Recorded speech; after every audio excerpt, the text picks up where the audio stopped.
Alors aujourd'hui, je vais vous montrer la recette des pancakes. Très facile, très simple et surtout très gourmand. Alors pour cette recette, moi je vais utiliser un robot mixant. Mais vous pouvez très bien mettre tous les ingrédients dans un saladier et passer un coup de mixeur plongeant. Vous pouvez aussi utiliser un blender, peu importe. Le tout, c'est que ce soit bien mixé. Donc, prenez les appareils que vous avez, quel que soit ce que vous avez sous la main. Donc, j'ai commencé par tout simplement 200 g de farine et je rajoute 2 cuillerées à soupe de sucre. J'ajoute ensuite un sachet de levure chimique.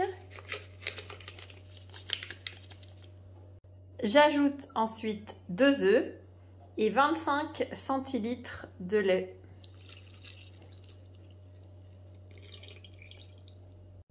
On ajoutera ensuite 50 g de beurre fondu, donc moi je ne me suis pas embêtée, dans un bol, 30 secondes au micro-ondes. Je l'ai fait un tout petit peu avant pour qu'il ait le temps de refroidir. Voilà, et ce sera le dernier ingrédient. Vous allez donc voir que c'est une recette ultra simple.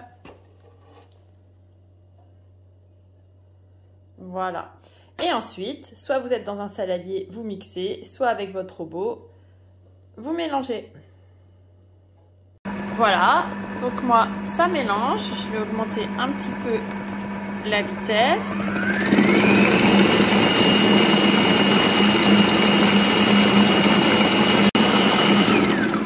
Voilà.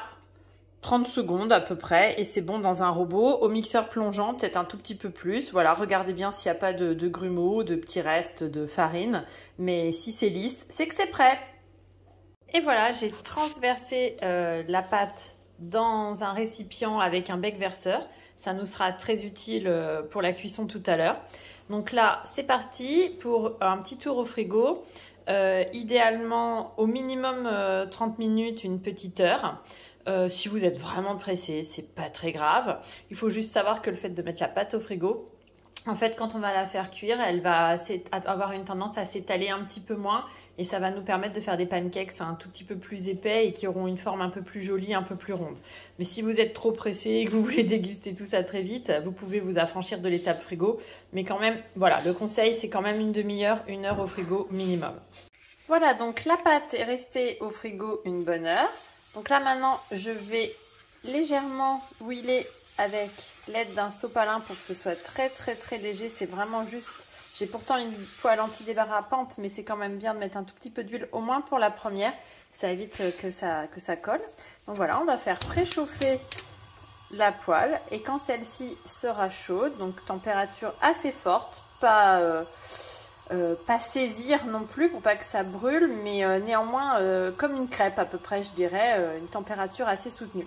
Voilà, on fait chauffer et on va passer à la cuisson. Et voilà, la poêle est bien chaude, on passe maintenant à la cuisson. Et voilà, d'où l'intérêt du bec verseur. Si on va verser tout doucement un petit peu de pâte. Voilà, attention, ça va continuer à couler.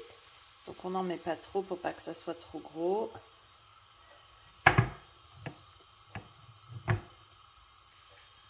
Voilà, et on attend un tout petit peu que quelques bulles se forment à la surface et que les bords commencent à être un tout petit peu plus durs et comme ça on pourra retourner le pancakes. Voilà, il y a des bulles donc qui se forment à la surface. On voit que les bords sont un tout petit peu plus rigides. On va pouvoir le retourner délicatement. Voilà. Et vous allez voir, donc il va se mettre à gonfler. Et encore une petite minute de ce côté et ce sera parfait. On pourra le retirer. Voilà, donc il a cuit 1-2 minutes d'une face, 1-2 minutes de l'autre. Voilà, il est cuit, impeccable. On les met de côté. On peut les manger soit chaud directement. Oh là, bah, il colle celui-là. Soit on les attend un tout petit peu et on les mange tièdes. Au choix. Voilà, je viens de terminer les pancakes. Avec la préparation, j'en ai fait une bonne quinzaine, une petite vingtaine, selon la taille que vous leur donnez. Voilà, donc là, ben, regardez. Voilà, ce qui est intéressant, c'est qu'ils sont super moelleux à l'intérieur. Donc là, on va pouvoir les déguster. Donc vous pouvez les manger avec tout simplement de la pâte à tartiner au chocolat ou de la confiture nature ou sinon, le mieux, avec le traditionnel sirop d'érable. Bon appétit!